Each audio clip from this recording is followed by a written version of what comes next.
You on? Hey Ben, Hey, how are you today? doing all right. How are you? Not bad. Are we waiting Uh, on anybody or no, it's just you and me. okay, cool. You That's, you want to? Are you coming off video? I'm sorry.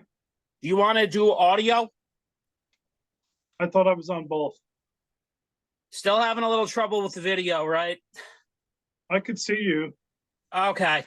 So we'll do this. I'll let the viewing audience see me, and if you want to stay like this, that's fine also. Doesn't It's up matter. to I'm you. I'm If fine. you're what? I'm fine with it. Okay. All right. So we're going to do it a little differently today since you're the second or third person that I've had who's got some years of experience. We're going to do a Okay. little YouTube intro today, which I thought Okay. would be a little fun and interesting for you. All right. Sure. So, welcome everybody back to Pick Your Brains podcast. It's been a while, and today I have a very interesting guest today who spent about 15 years in the New York City Police Department. So, for the first segment of this, we're going to discuss the political spectrum. Normally, this is for you and everyone on LinkedIn. Normally, this is kind of that little faux pas thing you don't necessarily want to discuss, that typically somebody who's over the age of 60 or around 50-ish would start paying a lot more attention to. I'm going to start off by defining the generations today, and then we're going to go into the spectrum itself. So, my understanding is that you are a baby boomer, correct? So that means you would have been born between 1946 and 1964. Correct. And this was popularized by Neil Strauss and Howe. When I was working at Hastings on Hudson School District, I actually had a teacher who was a sub teacher who was a boomer himself who told me about that. And it's funny because this guy's from your generation and he was making money off defining where everybody was technology wise. The generation right above you who was born 1925 to 1945 was called the silent generation, and these are unfortunately the generation that's making up a large portion of our lawmakers on the federal level. The meemaws and pawpaws. The what? The meemaws and pawpaws. Yeah, exactly. My generation, who was born 1981 to 1995, are millennials. Generation Z, who's born 1996 to 2012, are the children of Gen X. Gen X was born 1965 to 1984. So precisely within the boomers' years of birth, which is a very large generation, what year were you born? I'm a 62 guy. 1962. So that places you in the last 4 years of the generation, right? So that would be about 60. I just turned 61 actually.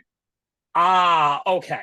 So now to define the political spectrum, we're going to start out at the bottom of what everybody demonizes as the progressive or the left wing.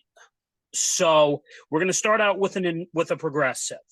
A progressive to mainstream television is basically defined as a person who believes in loony policies, which in all reality, all being progressive is basically saying is we're just saying, can you be a little more fair in terms of your public policy outlook toward people who are much younger?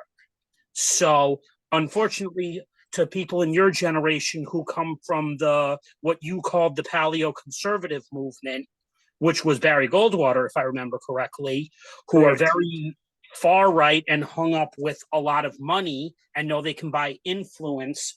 What we're deeming as fair as a progressive is what most, from my understanding, liberal or Rockefeller Republicans were back in the days of Dwight David Eisenhower. I think Would you're that be being about kind. fairly I think you're being a little kind to the paleo conservatives. I think that's just a very genteel way of saying fascist. That's just my opinion. I agree with you on the fascist, but we're trying to define, we're doing our best to define for people who are not familiar with the spectrum. I Sure. completely agree because there were two movies that I'm about to cite, and I'm sure you remember this. Are you familiar with Mike Judge? Yes. Beavis and Butthead. He also did the very popular movie with which had Gary Cola's Lumbergh and then Peter Gibbons, who was played by Peter Livingston. The movie was called Office Space, and it's a cult classic for anyone who's ever worked in an office. So he did a movie called, if I remember, Idiocracy. In that movie, he had Terry Crews basically playing the president of the United States. Yes. About 20 to 40 years into the future, where everybody is so dumbed down that the most average Gen Xer in that movie, Maya Rudolph and Luke Wilson, were both, questionably not necessarily intelligent people, but were the two most intelligent people in the room. I saw it. I thought that movie was very interesting at that time. And then the other movie, when you cite fascism, American History X. And who starred in that movie? That was Edward Norton. That sort of, unfortunately, when I look at it years later now, because I rewatched a few clips of it on YouTube. It's actually quite funny. I knew that movie was trying to tell us something. I didn't think they were predicting the 2016 election. And then I'm sure you know the longest running television show that I'm about to cite that correctly predicted this, The Simpsons. Yeah. And South Park. It's brilliant. They're brilliant because these two shows never run out of stuff to basically talk about, and it's still running strong to this day, even though I would say along the lines of Dave Chappelle, believe it or not, that you still have to try to change that humor around on some level. So anyway, paleoconservatives and libertarians have a lot in common. Paleoconservatives don't believe in any government. Libertarians don't want any government, period. In fact, want to abolish government. The far right, as you call them, the fascist party. And then there's also right wing. Not all of them or the centrists buy into the whole Trump ideology that we're seeing right now. In fact, I'll let you take the floor on this one. Where do you put yourself, considering I think you were a registered Republican yourself at one point? I was at one point. My first election was 1980, and I voted for the independent John Anderson. I was in college at the time. I was a freshman in college, and I couldn't stand Reagan. I thought he was just a sellout because he was a Democrat, and he was actually the president of the SAG Association in Hollywood. So he was a very liberal guy. And he saw an opportunity with the Republican Party. So I just thought he was a big sellout. Regardless, I didn't agree with his policies at the time anyway. So I voted for the independent. And Anderson received, I don't know, about 7% of the vote. He actually did a lot better than a lot of people thought he would. And then I went into the police department in 1983. And the thing about law enforcement work is, and I know I argue with former police colleagues of mine about this. You get indoctrinated into it. It's like being in boot camp, especially back when I was in the academy. It was very paramilitary. It was like being in boot camp between the PT and the all the drills and everything. So let me ask you an interesting question for our job seeker audience. And then I'll let you finish because you just mentioned police academy. When you were joining the force, did you have to take what we call a civil service exam? I did. Okay. Did you have to I myself had the benefit of taking 2 police exams. I took the City of White Plains, New York police exam, which is right outside the city. I also took the Westchester County police exam. When we look at the police, when we look in New York, especially at the level of police that people prefer, it's actually quite funny. New York City police is like toward the bottom. And there's a reason for it, which we'll touch on a little more later on. But I'm sure you would agree that the highest is most would prefer to be a state trooper. The second one is they would prefer to be a county or a village cop. New York City, you might make the most money, but you're also dealing with the most level of not the world's easiest people. Well, I just have to correct you on one thing, Ben. If you Sure. don't mind. You don't make a lot of money in New York City. You make more money in those departments you spoke about. Suffolk County Police Department starting pay is well over $100,000. So you're going to make more money in law enforcement in Suffolk and Nassau and Westchester counties. When I was in the police academy, I made $18,000 in 1983. Now here's the caveat. In today's U.S. dollar, what would that be? That's a good question. I think starting pay. I think is around 40. I was going to say, I think it was at 36, but I think it just recently went up to about 40. So I think you're right with that. And then there's the 7 steps, because the only thing with civil service, the really tricky part with civil service is you have to have certain grades just to be able to get a callback. And not everyone is unfortunately a good test taker. Well, I myself was one of those. You touched on quite a few points there that I think we just need to clarify real quickly. Well, one was the pay disparity. In the NYPD, you get nothing. You have to buy everything. I had to buy all my uniforms. I had to buy my firearms. I had to buy my curriculum for the police academy. They give you nothing. So where does all the money, for viewers out there, where does all the money go that's handed down from Gracie Mansion, i.e. the mayor's office, that can't fund the police department properly? I was always curious about this. I think that's a good question. I think that we should circle back to that, because that's a whole other segment of the public policy realm. Public policy, plus also, when people talk about defunding the police, I'm like, you don't need to defund them. It needs to be reallocated. You don't need to defund them. What you need to do, obviously, we'll circle, like you said, circle back to that. What you really need to do is honestly start providing them they need to be training the way the New York City. That's a whole that all falls under this. So I'm sure we're going to spend time on that.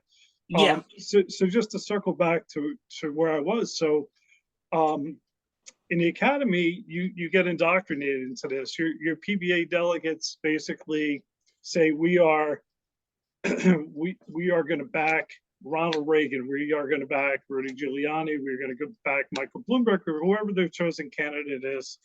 And it's typically, Republican, very, very conservative, the old version of conservative as we knew it in the 80s. So you get programmed, you really do. And so fast forward to 1984, I became a huge Reagan fan, misguided, as history has taught us. So I voted for Reagan. I was a registered Republican all the way up, and 9/11 hit. I lost a lot of friends, as many of us did, and George Bush's idiotic response to it with the unnecessary war in Iraq, and the total financial collapse of the Bush administration. I voted for Barack Obama, and I haven't looked back. And I've been a very vociferous supporter of the Democratic agenda and of Democratic candidates ever since. So now, that was my political question, because transition. You probably had a colleague, or I don't know if he was your colleague, but the current mayor right now, who not everybody likes, what do you think of the current mayor, Eric Adams? Not everyone likes in the guy. plain terms, plain English, he's Yeah, an idiot. He's an idiot. He spent 20 years in the police department, mostly in transit. Before the merge in 95 was the merge. In 20 years, he made 3 arrests. So he was what we would call a house mouse. He was an empty suit. We had a lot of terms for guys like that didn't work. And he is so far in over his head. He has no financial acumen. He has no governing experience except being a pawn in the borough of Brooklyn. He is. I kind of feel like he's just the police department's little figurehead, and he's double. No, the police department. The police department. They don't like him. Pat Lynch and the other delegates and the rank and file. They don't like him. They don't respect him. And here's the thing. You know, when Giuliani was mayor, everyone, you know, he's pro cop. He's this. He's this. He had all these accolades from the police. When we negotiated our contract, I was a sergeant at the time, so I was a member of the Sergeants Benevolent Association. In 5 years, our contract was for 5 years. We received 0.000% raises, a 2%, and then a 2%. So Giuliani did not take care of the police. But yet, in that regard. But yet, the guy went around screaming law and order, and even in 2016, when Trump ran, they were screaming law and order. Yet they don't take care of the police. He's turned into a Batman villain. You know, he's the Penguin. You know, quacking along. He's an embarrassment. You must actually find this funny to see him in the news now for basically election fixing. Well, you know, when he lost to David Dinkins, and David Dinkins bankrupted the city of New York, he was a disaster too. That's a whole nother story. But we used to get paid Thursday for Friday, military payday. And we'd go to this local bank in my precinct, and they would cash our checks. We'd go out, you know, the group would go out and have a couple of beers, maybe go to like El Torito up in Yonkers and get some tacos and have a beer and just shoot the breeze. So we go to cash our check, and the teller's like, "Sorry, we can't cash your check." And I started laughing. I thought she was just teasing. She goes, "No, the president of our bank will not cash any NY or New York City payroll checks." I said, "For what?" I said, "They don't think the city can make payroll." David Dinkins was absolutely horrible. He bankrupted the city of New York. He was a disaster on so many levels.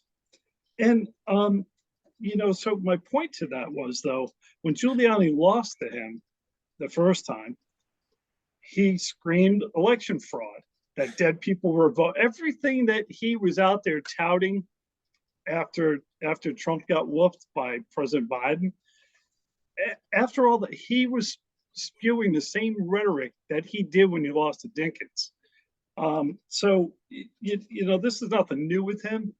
You know, no, I wouldn't be surprised either, because quite honestly, I was a kid in the 90s when we started after 9/11 in high school. I would say he was needed just because of that particular event, but he did not, in my opinion, deserve the title America's mayor, because for as much as I might not have necessarily respected him, I felt the governor of the state at that time, especially when I was a kid, Pataki, you didn't necessarily have to like him, but he actually did a reasonably good job up until 2006.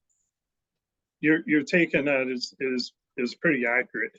And the one thing that Giuliani did do, he just supported the people that were responsible for the aftermath, for the cleanup. He just got out of their way and he let them do their jobs. You know, people like Chief Anamone and some of these really great leaders we had back then. Was Bratton the commissioner at that time? No, that was Bernie Character in 9/11. who was obviously, a convicted felon and, part of the coup attempt at the hotel in what they call the war room. So Bernie, that's we could talk for an entire episode about Bernie Carrick, but he's not that interesting. No. He's a felon, pure and simple. So, from your opinion, you thought Dinkins was a disaster. What was your opinion between Bloomberg and Giuliani? Who did you feel? Who did you feel did better? Rudy was the right guy at the right time, and what Rudy did was Rudy brought in Bill Bratton, and Bill Bratton had a former transit lieutenant named Jack Maple. And Jack Maple was extraordinarily intelligent and extraordinarily talented. And, Giuliani gets all this credit for turning the city around, Brett, but no, neither one of them deserve the credit. Jack Maple is the architect of the Times Square cleanup. He invented CompStat, the whole precinct leaders accountable, and was the driving force behind the renaissance in crime reduction with broken windows policing and such. That was all Jack Maple. So to give Rudy a compliment in that regard, he did hire the right people. So, but he also defunded the MT. He also majorly screwed with the MTA's funding. Yeah, listen, he did a lot of really awful things for sure. I've read a lot of. I was. He was the right guy at the right time. Mike Bloomberg, I personally liked Bloomberg. I thought Bloomberg did a terrific job. There were things that he did as I did that I didn't necessarily agree with, like the soda ban. That was kind of just being stupid. I think his intentions were good. Yeah. He had a very Machiavellian approach to that. The ends justify the means kind of thing. And so I didn't agree with the tactic. I agreed with his message. But he developed he did a lot of great things for the city of New York, but he also did some things for working folks that weren't so great. My former in-laws lived in Flushing, Queens at the time, and just people like that suffered little things. It's hard to explain. There was a lot of regulation, and there's a lot of rules and a lot of fines and manipulation and stuff. But Bloomberg, I like Bloomberg for the most part. As politicians go, he was okay. He was a good local level politician. Yeah, he doesn't translate. He also had an engineering business background. I think the thing that most people, especially younger people, didn't especially like is when he most likely you could tell me if this is accurate. I believe he cut taxes for real estate developers, which led to more of the housing issues within the city, because even the following two mayors after he left, right now and then de Blasio, they couldn't do anything about housing. In fact, the city boomed under Bloomberg. He also was responsible for the exorbitant rent increases in the city of New York. So depending on what side of the spectrum you're looking at it, if you're a working person and you're struggling, he wasn't great. If you were kind of the middle to upper class individual, working professional, then he was very good. Well, probably similar to what Reagan was, where Reagan, Wall Street, Reagan was like your favorite person in the whole world. Well, Reagan also, he lowered the tax rate on the morbidly rich. That really started the trend to where we are today. That was all done under Reagan. Probably previous to that, the tax rate had been unchanged for decades, for like 40 years, until Reagan came out with his trickle down policy. And you might have heard me say this before, but the only thing that trickled down was the tapioca on his chin. Oh no, I don't. The only thing, because it's funny, but that entire supply side economics theory, starting with him, there's been more than enough economic studies done at these policy institutes. Yeah, it just doesn't work. You can't rebrand it. But I you've think you've rebranded it for 50 years, whether it was Ronald Reagan, Daddy Bush, Bush Jr. or Trump, and the result has been the same every single time. Exactly. Except where Trump's was worse was now we've created basically more money than Jeff Bezos knows what the hell he's going to do with his whole life. Well, that's the thing. It's like you see these billionaires, and I don't know, please forgive my locker room talk here, swinging their dicks, traveling to space, like Bezos and that other idiot, that British guy, Branson, and they're like, it's like, really, all the money you just spent on that to accomplish what? It's like that could have been used to help house homeless families, to help feed children, to help educate the downtrodden. That could have been used. So I'm going to throw a little something in there, speaking of housing, because this has become a problem, especially in New York City. And this is something that when I look at my generation, especially with LinkedIn, like a post I showed you earlier in the week, I feel this needs to also be said as well here on this recording as well. If you're going to tell me, people like yourself and me, we can't discuss about politics, why are you then from the previous year talking about a law that makes you feel good about salary transparency when that's not how, when that's exactly the same thing? If I discuss cost of living, or in the states of New York and California, what taxes can be, that's exactly just like you complaining about why isn't so-and-so seeing their salary when they go for a job interview. Same thing, you're just trying to be a little more creative with it. Let's just, especially on forums like that, like you do, whether it's through memes or YouTube, we need to be discussing these things, because kids nowadays also need to understand that their large salary, something you and I figured out, and I'm younger here as well, not yet 40, but I figured it out early. Guess what? You can make $150,000 a year, but if you're living in New York or California, the tax rates are higher. Sales tax is probably a little more annoying to work around, and then rent and healthcare basically destroy it. Well, I read a really interesting article recently. I'm a big fan of Robert Reich.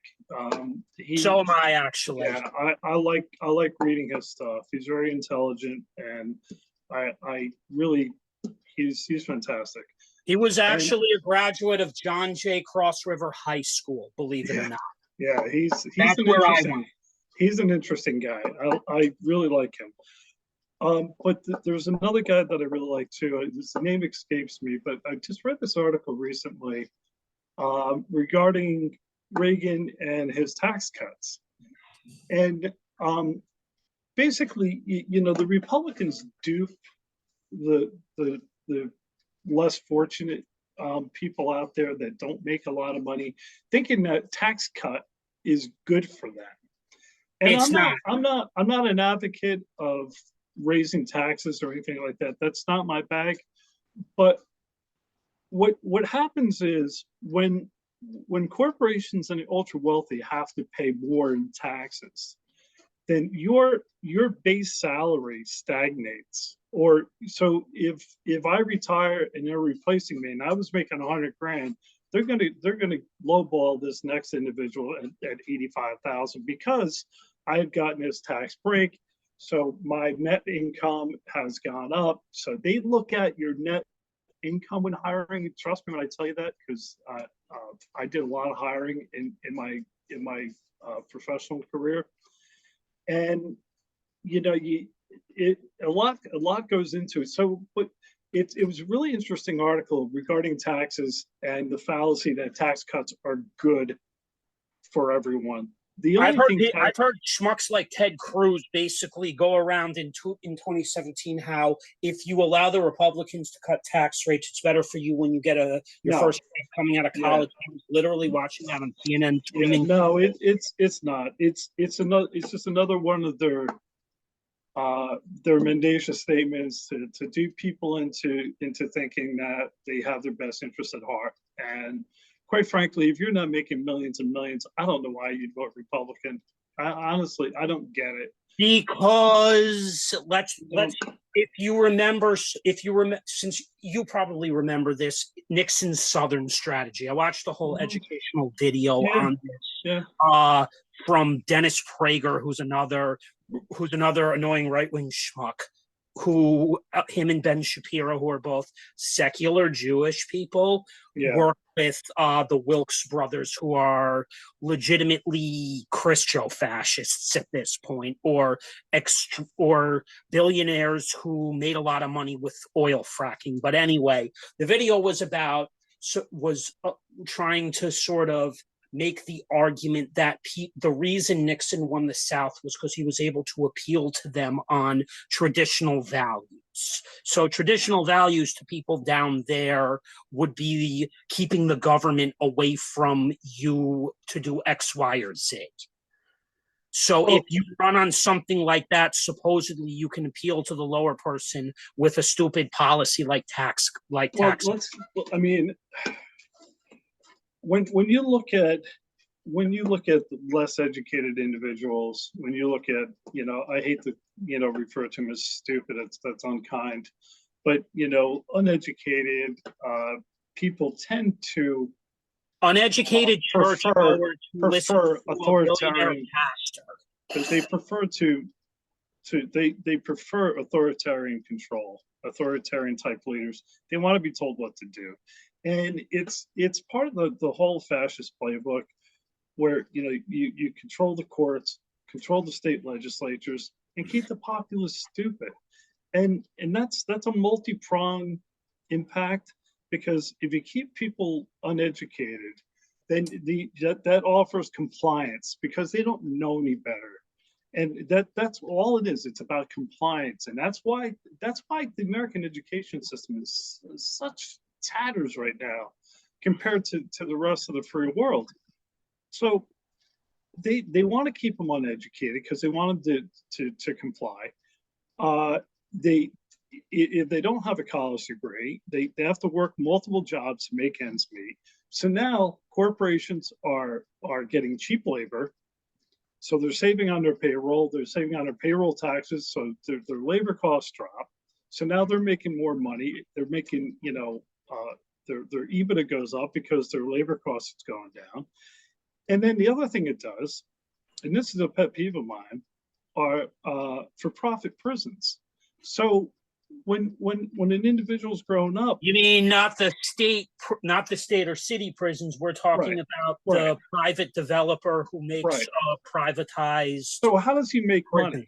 He makes that individual makes money by having more product. More product are prisoners. So that individual is going to make X amount of dollars per prisoner. So how do I feed into that? So now you got the pipeline to prison. Keep kids uneducated. So they can go one of two ways. They can go into military, say, or they can go into work in hourly jobs where they have to work 3 or 4 jobs, or they go on a life of crime. And then they end up in prison, and now they're making money. So you either saving money on your labor, and now the other individuals are making money in the prison. And I know I sound nuts saying that, but it's true. Just stop and think. You're not nuts. You're similar in terms to what Bernie Sanders. To consistently, a lot of people don't like him. A lot of people do not like this particular person, but Bernie Sanders has been talking about this for almost up to 50 years, and everybody thought that guy was nuts too. But guess what? Sadly enough, that's called consistency. When I don't know how you feel about Chuck Schumer, but Chuck Schumer has changed his positions numerous times over a 40-year career in government. I think Chuck needs to go. All these old farts, him, Pelosi, McConnell, the Feinstein, they're just go away. Chuck, Just unfortunately, retire. is only Term 70. limits. Chuck is unfortunately only 71 or 72. Yeah, but McConnell, yeah. he's useless. This whole thing with Tuberville holding it up and Schumer just sitting there going, well, do something. You could have started. He could have started putting the Commandant of the Marine Corps up for a House vote independently. Will it slow down work in the Senate? Yeah, it will. But you know what? You won't let some guy who says he's an Alabama resident, but he actually lives in Florida, manipulate our military and weaken our country's security. Isn't that what Herschel Walker got Chuck. for last year, which was basically being a Texas resident but running in Georgia? Yeah, it's Herschel Walker, Doctor. Tommy Tuberville has lived in Florida for 25 years, and he just exploits very, very weak language in the Constitution. He's an idiot college football coach. What do you expect in the state of Alabama? They make Richard Burr the last senator, and Jeff Sessions, who not too many people necessarily liked either, look like normal, sane individuals. Well, what I was going to say is, in the Constitution, it says you need to inhabit the state that you're representing. Inhabit. So when he's sitting in his Alabama office, he's inhabiting the office. And Farron Cousins from Ring of Fire talks about this, and it's brilliant.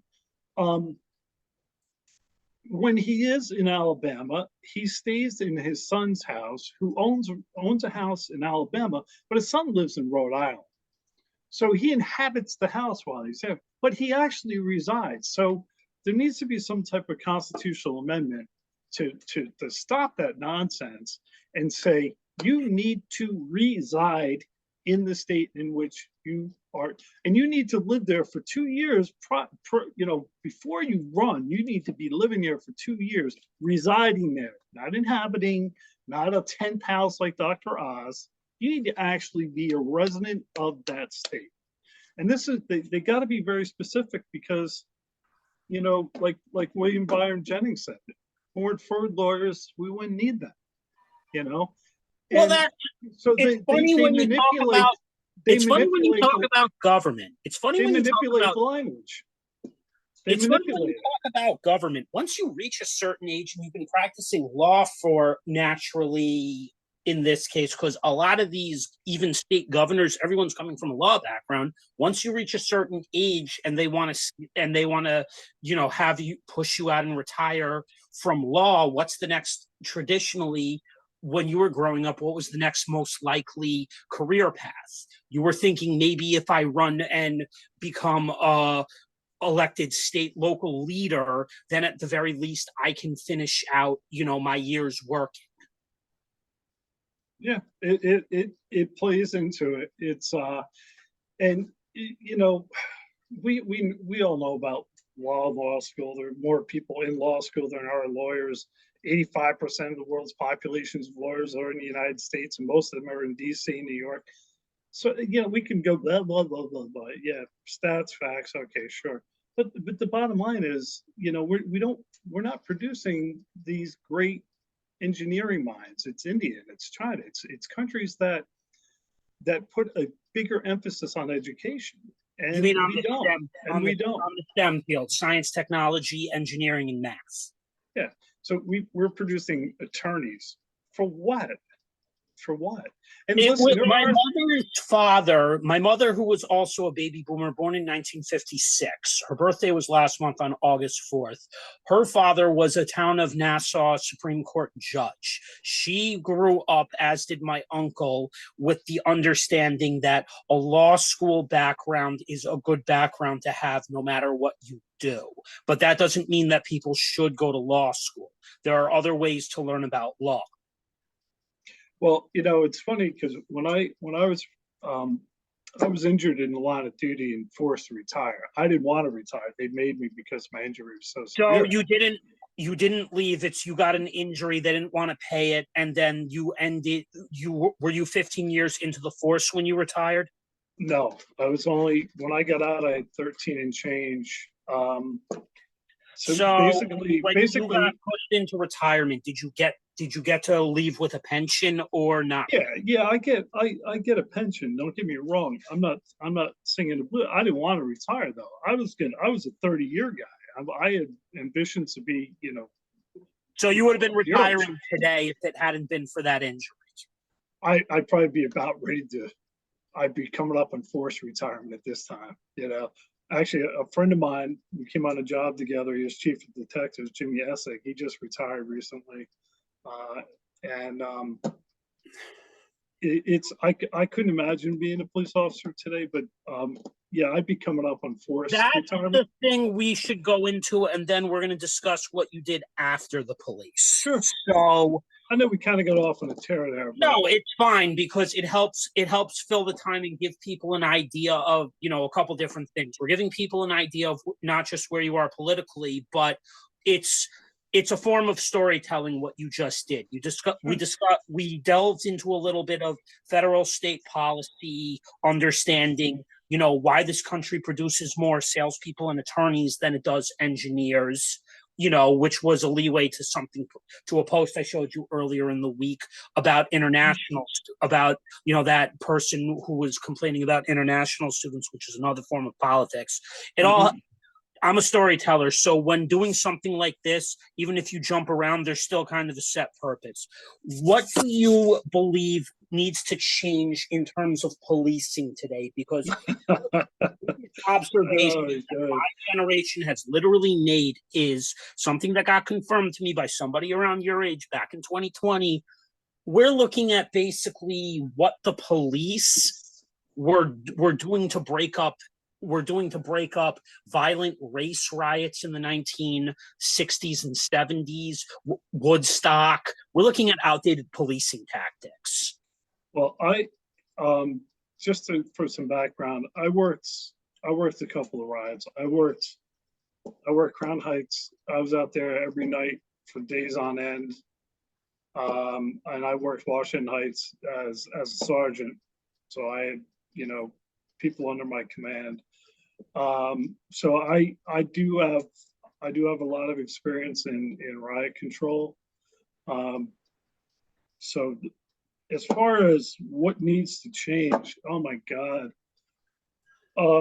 We can go on and on with this because there's a lot that needs to change, because those were tactics that you learned today that unfortunately you really see, and let's be honest, especially with millennials and Gen Z, do you really think that we're violent people by nature, which is what the police are thinking? No. Well, all right, just bear with me. Yeah.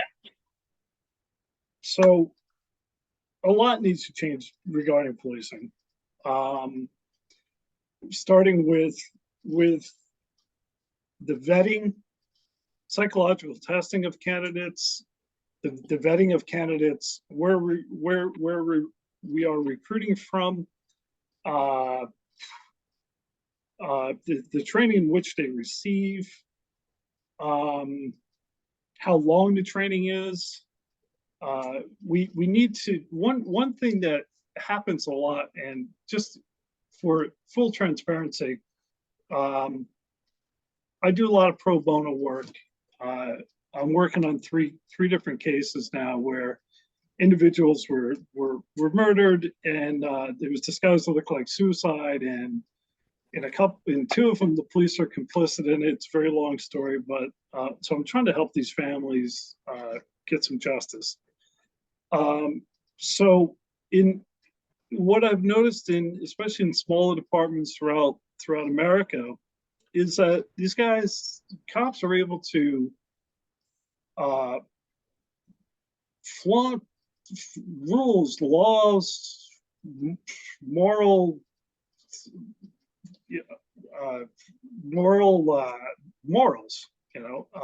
morality in general, and they're able to keep their certification, their law enforcement certification. So say they get caught. Basically, like with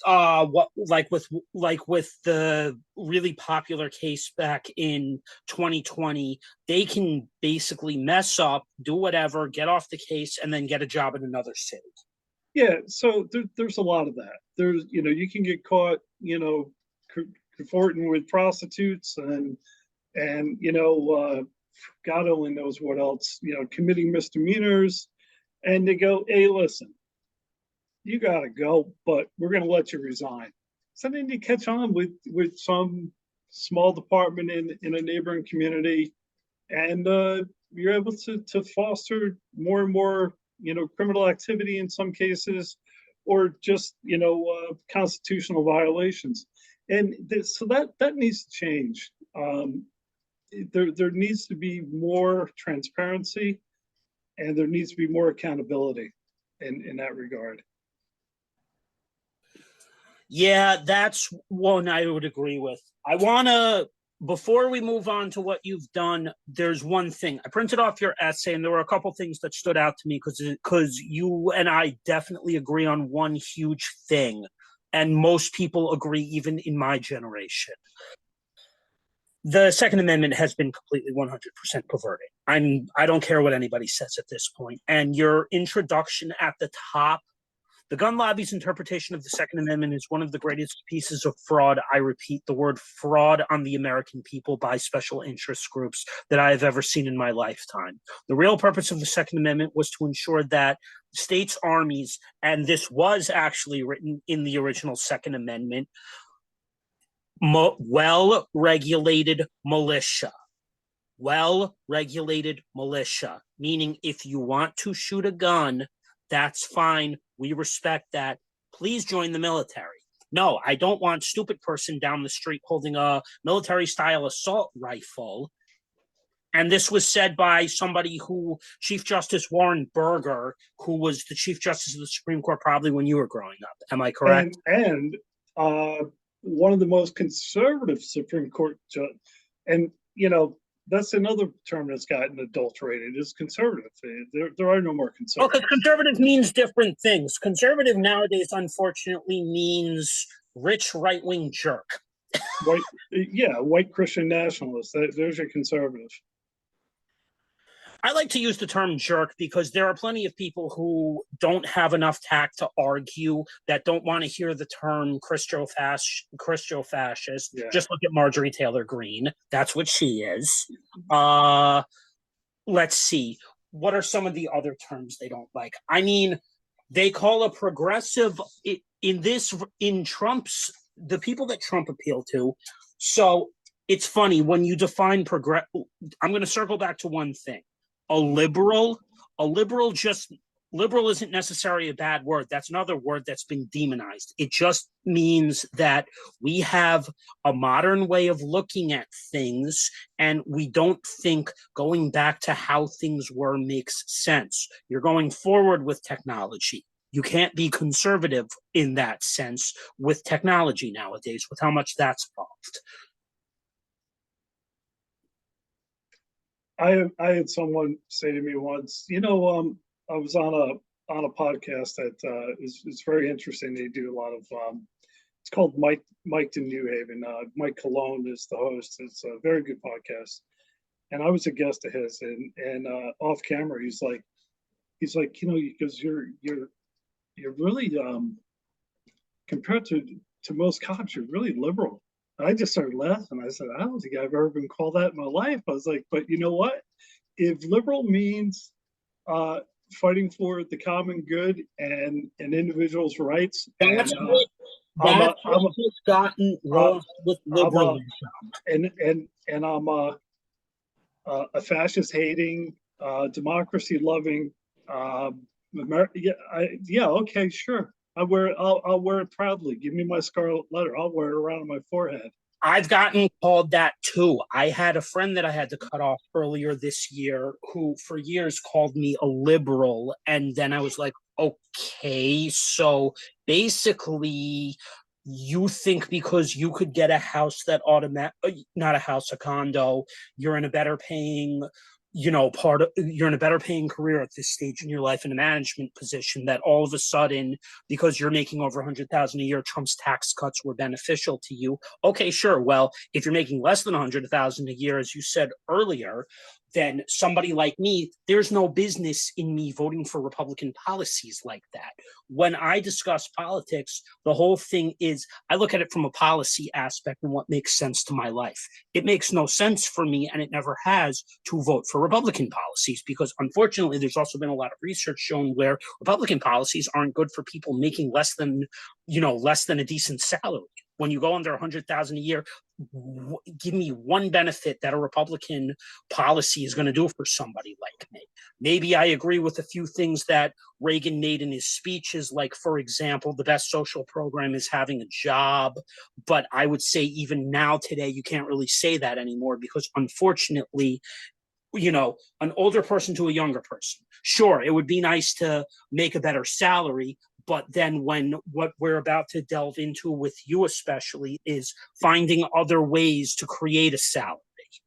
That's what sometimes has to happen, today that you couldn't when you were growing up, where, a parent could livably have one income. The mother didn't necessarily have to work and could stay home.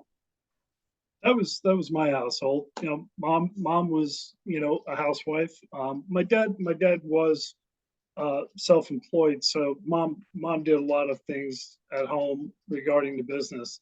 But for the most part, yeah, we were a single income household. Because you could do that back then. Because you could do it. My mother grew up the same way. Where you could do it. It was possible. Now there's no way. There's no way. But it's the disparity, the economic disparity today. 1/10 of 1%, right? 1/10 of 1% of the top richest people own more wealth than the bottom 90%. And I'm not a huge Bernie bro. I respect Senator Sanders. I like 80% of what he says. Some of it's a little too out there for me, but I do like Senator Sanders very much. I respect him. He's very smart, and he's very dedicated. And to your point, he has been dedicated to this cause for his entire life. And he also the reason you might not agree with it is also there's another factor. His message appeals to people under 40, people who are like myself, that what most people don't realize, even in my age group specifically, the reason that message resonates with me and one of the other four who lives out in Los Angeles, who we all started the podcast, as a collaborative team together. Mm-hmm. The reason Bernie knows deep down inside, aside from his message is always going to resonate with young people, just like Robert Reich. They need us to be able to support their message. So they have to tailor it in a way, just like you and I are learning with content as well, that it has to be, done in a certain way to get people to, resonate with it. And that's what he was able to do so well, 2016, 2020, and even now. Yeah, that's a fair point. I don't agree with everything him and AOC put out there. Yeah, but for the most part, they're right. There are some things, that are just, we're not quite there yet in some regards, but I think that, we are a capitalist society. You are able to make as much as you can, but with the caveat that you need to pay your fair share. You need to pay your fair share. That's number one. Number two, everything about our society, and this is what the far right individuals don't understand, and they're some of their supporters, they don't get it, that everything we do, our school system is a form of socialism. Police departments are a form of socialism. Fire department, any of these services that we have today are socialist services, and that's not a bad thing.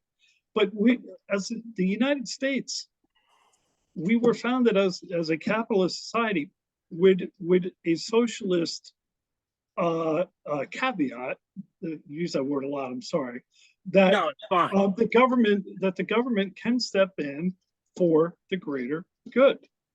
And That's what the government's role is. There are some things where the right might have a point that the government can't fix everything within industries, but there are industries that do need to be held accountable by government.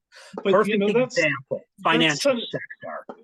Well, that's Senator Sanders' main point, in my opinion, is that he is for the greater good, and I totally agree with that. I do agree with it.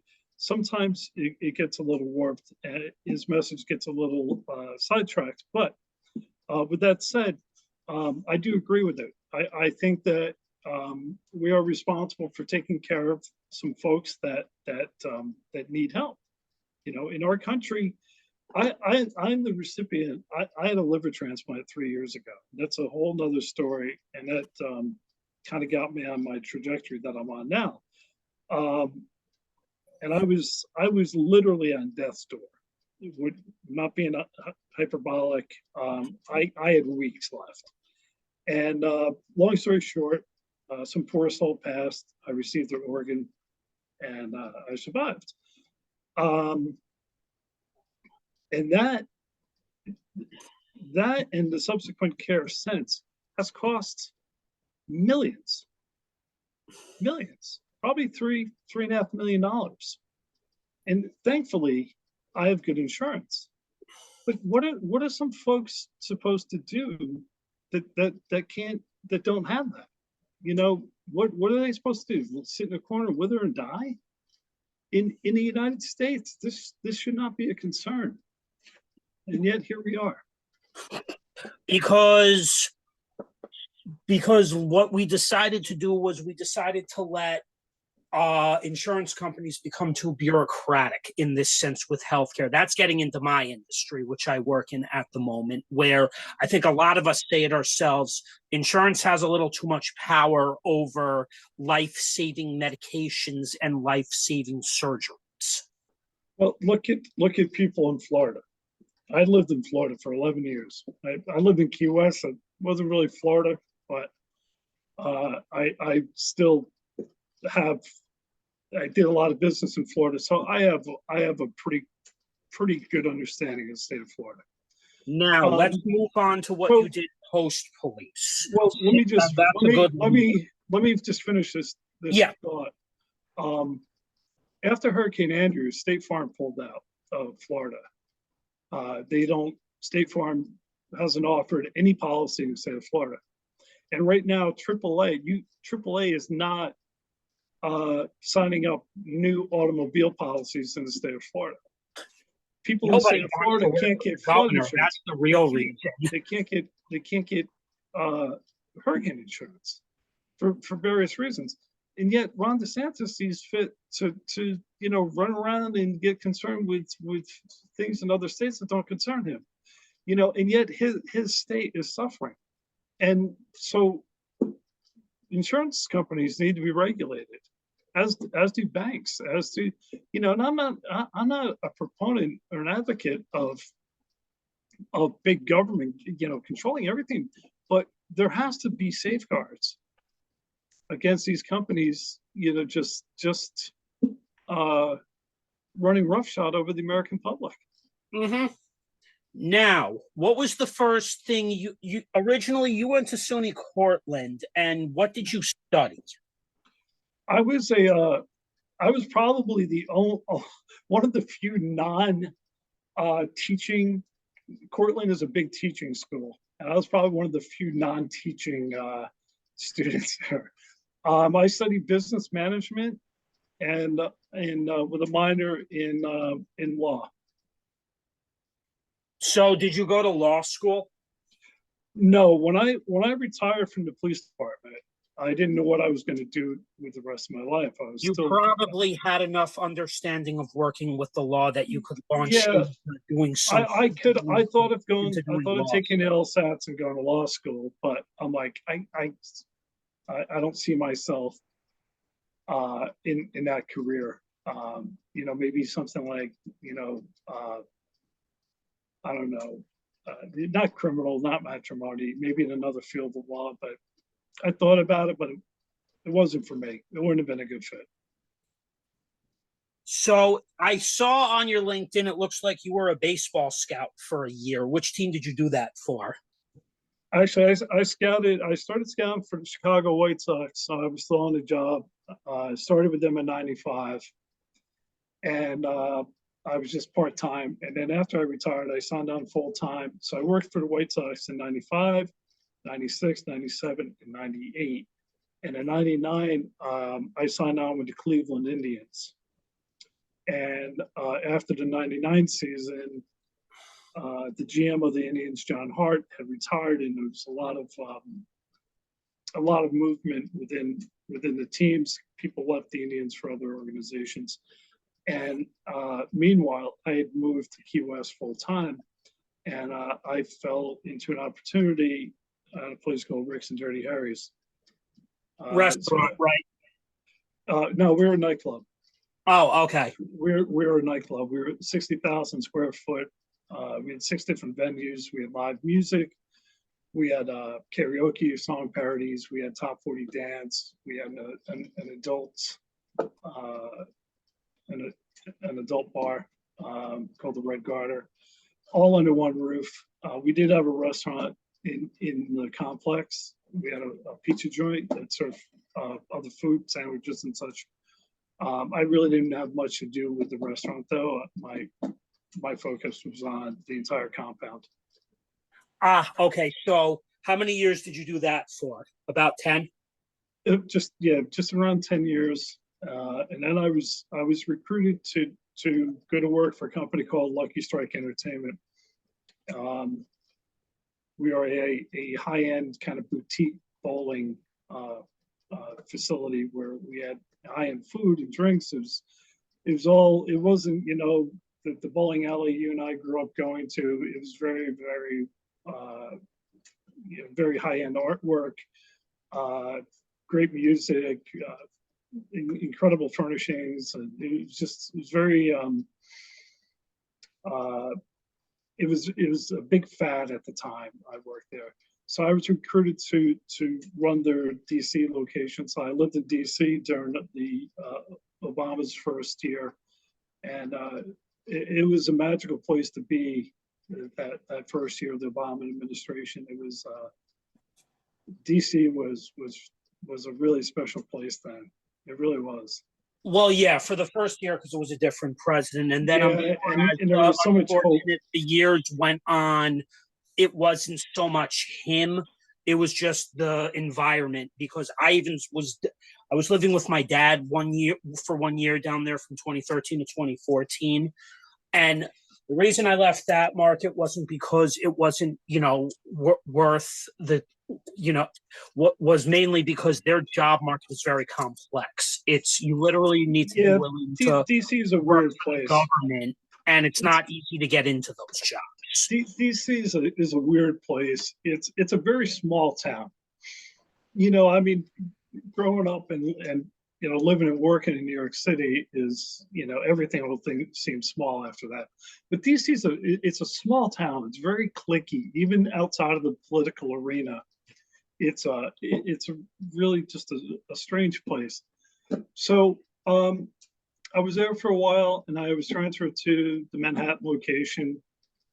I had to turn that around, and then I became a regional director. Basically, I was really doing the work of a vice president without the title. I was running locations from Toronto out to San Francisco and everything in between. So I was with Lucky Strike for a few years, and after Lucky Strike, I ran the Carnegie Deli in New York. And the Carnegie Deli, from my understanding, is still open, correct?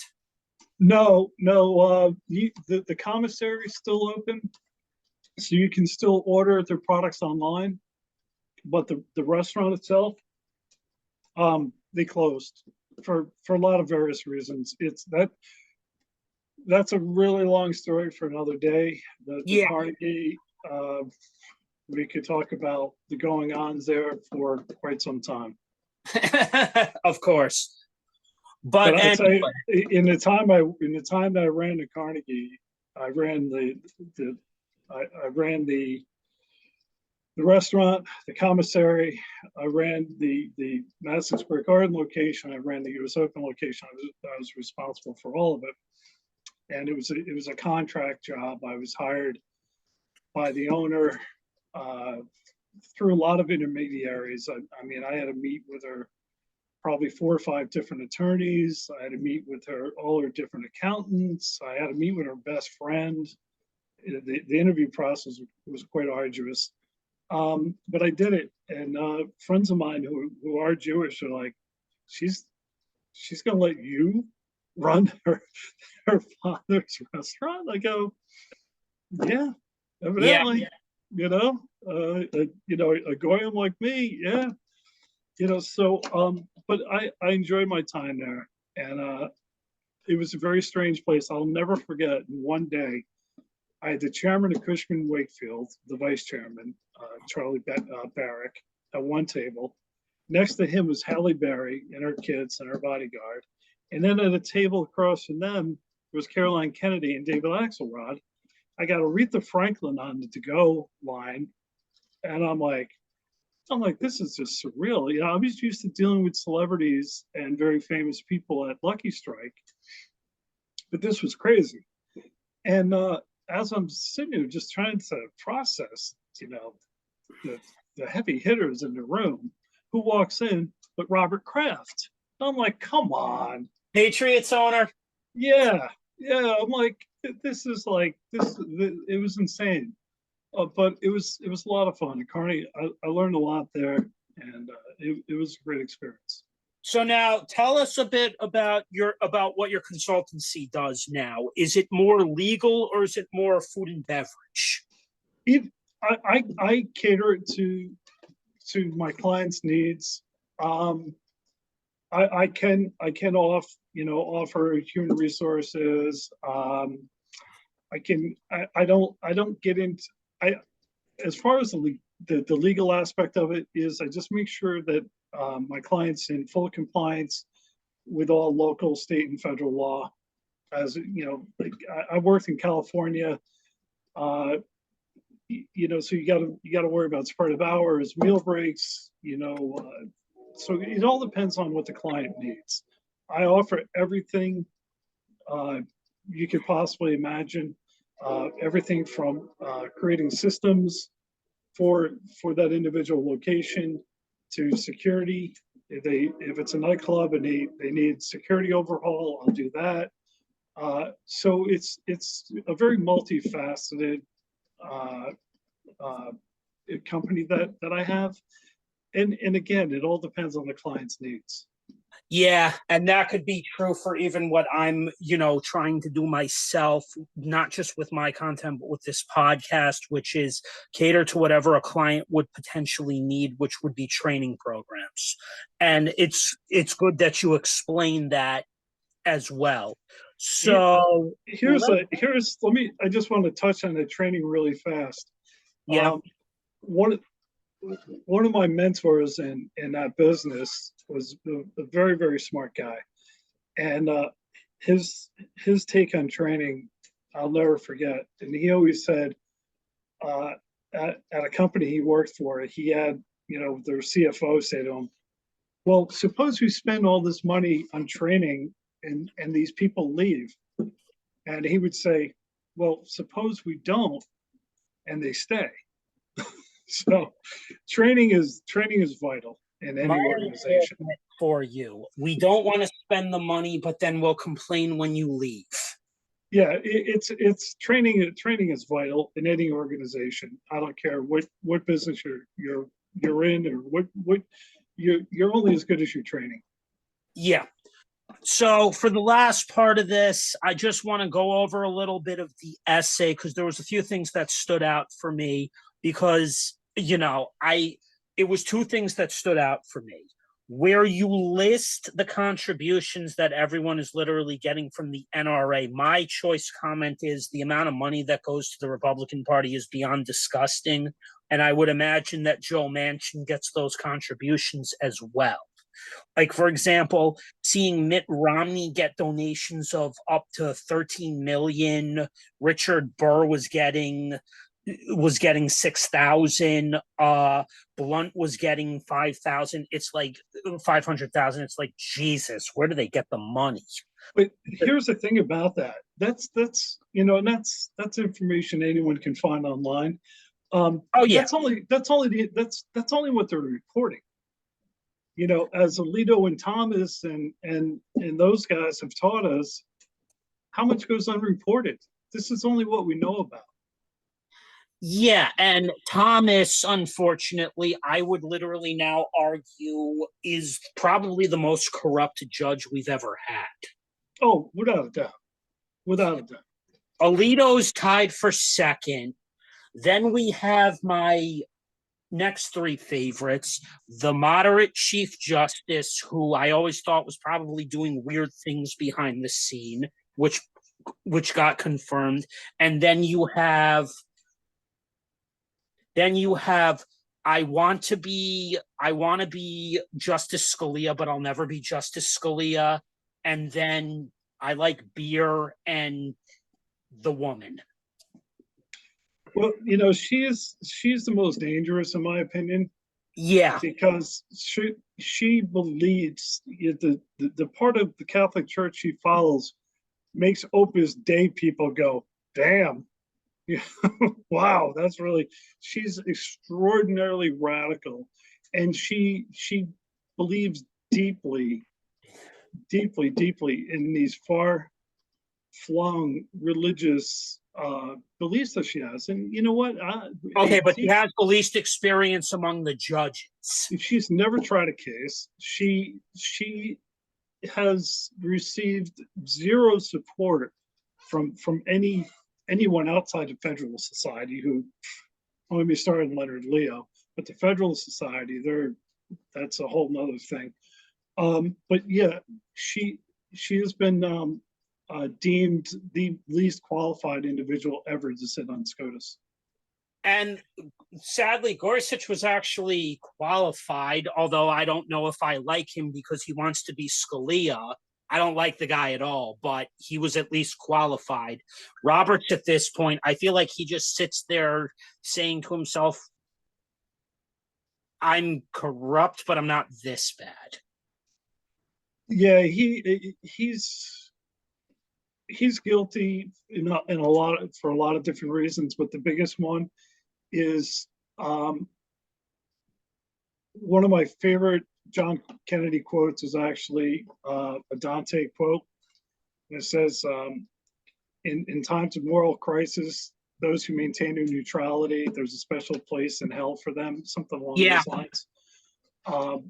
That's not exactly what Kennedy said or the exact quote, but that's the message. And that's what he's guilty of. He knows this is going on. He refuses to do anything about it. Senator Whitehouse in Rhode Island is trying like hell to hold him accountable, with a standardized list of ethics, and he opposed it. It's like, why would you oppose it? Because his donations are pouring in. Exactly, because he's complicit. That's and it's like, well, they can't. The Congress can't they can't oversee the Supreme Court. I'm like, I thought we had three branches of government for a reason. So no one can look at you, no one can hold you accountable. No, that's not how this works. So the Supreme Court is so. This is one of the reasons that people are just getting fed up with the Republican Party nowadays, because basically you can't hold them accountable for everything, because then they go around screaming bloody murder. The Republican Party, as I knew it over the years, has been gone. It started with the Tea Party, when Ted Cruz came into office and those idiots, and it's morphed into what we see today, which I prefer to call the New American Fascist Party. The GOP is dead. The GOP's gone. Well, It's that's gone. because all the reasonable moderates who at least looked like they cared, they retired or they left. Well, you know, Look at Paul Ryan. Liz Cheney. Paul Ryan Liz, was Paul Ryan was a vile douche, but he knew when to run with his tail between his legs. Liz Cheney is an awful individual. Okay, We she know, sided but with Trump 97% of the time. She voted with Trump. She's do like you know how many times I said that to people? Adam Kinzinger, horrible, horrible. His politics are horrible, but they stood up when it mattered. So I have to respect them for that. They I stood do up when it respect mattered. those three individuals for that, but I even said myself when the media started kissing Liz Cheney last year, I'm like, how about no? Because she voted with the guy 90% of the time. She's as bad as her father, if not worse. Actually, it's funny because her father, none of us liked. He, you know, He was the like whole he started this to whole me, corruption thing. what turned it for me was when Osama bin Laden come up and punched us in the face, right? So how do we react? We went and found his friend Saddam and punched him. And then we let him slip away into Tora Bora, into the mountains. And we left it up to the Taliban to go, yeah, no, he's not here, dude, because he paid him off. It's like, so that's what turned me, was they didn't go after the guy that attacked us, that killed all our citizens. They went after his buddy. For what? His buddy didn't do anything. And let's face it, in that region of the world, he was a necessary evil, like Gaddafi. Yeah, were they horrible? Absolutely. But look at what we have now. You know, they were like, they were a necessary evil. They maintained order. It's the way they maintained order that was evil. I'll agree with that. But we had no business doing that. And meanwhile, it took President Obama to go and finally hold the person that attacked us, well, at least the figurehead of the person that attacked us, accountable. Oh, of course. Lastly, the statistics that you added to the essay were the most interesting because, unfortunately, over your lifetime versus my lifetime, in the 1990s, they weren't reporting as many mass shootings. Now, start to come into 2010s, 2000s were 2010s, it's like now, thanks to social media, we're seeing this quite more often. And some of these statistics, especially in states like the South, for example, this shouldn't surprise me that the states with, less gun laws are the ones with the higher amount of shootings, yet states like New York and California get demonized for higher levels of what they call gun control. What are your thoughts on that? Okay. So the essay Benjamin is referring to is an essay I wrote regarding gun violence in our country. It's, I don't know what, 23, 24 pages, I think, Ben. So yeah, the right wants to talk about California, Chicago, New York, yet the top 10 states with the highest gun deaths per capita, Texas, are all red states, with the exception of New Mexico. So 9 of the 10 top deadliest states. And when I talk about deadliest states, that's including all death by guns. That's suicide, that's homicide, that's police-related shootings. And to your point, when you look at mass shootings, there are different categories of mass shootings. Now, the accepted definition is 3 or more people dead. That does not include the shooter. So the definition has changed over the years. I'll give you an example as to what you said about shootings going unreported. when I was a police sergeant in the 40, which is the South Bronx, 138th Street, we led the city in homicides. We had 146 homicides in a year that saw about 2,500 citywide. We were number one. We weren't even a square mile. We were that small. And we had a guy, his last name was Calderon. I don't remember his first name. He didn't deal drugs. He didn't sell guns. He didn't do anything. He'd go up to drug dealers on a street corner and say, "You owe me rent." And they're like, "What are you talking about?" So, "This is my corner. You owe me rent." And they'd go, "F you. Get out of here."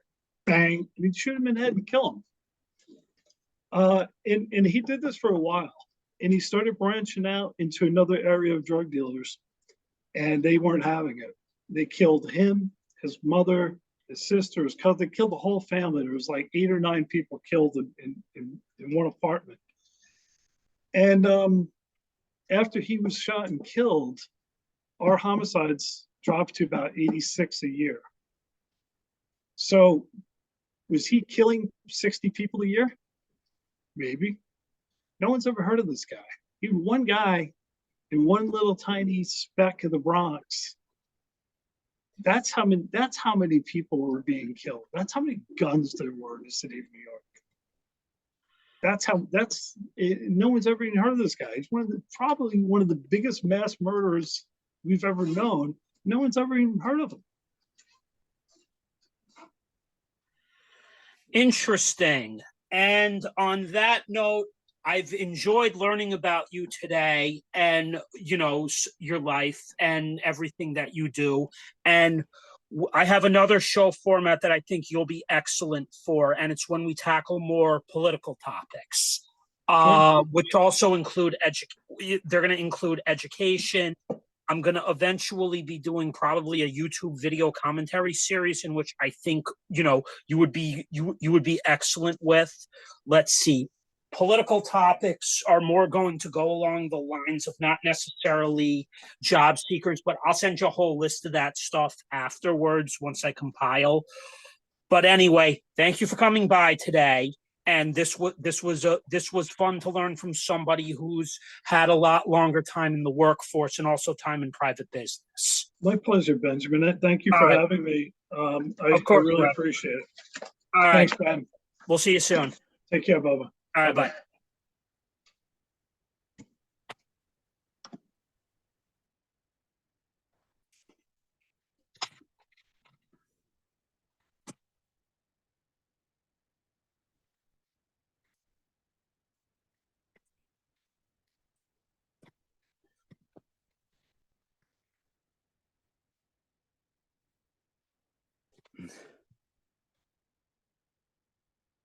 Hey, Justin, unmute.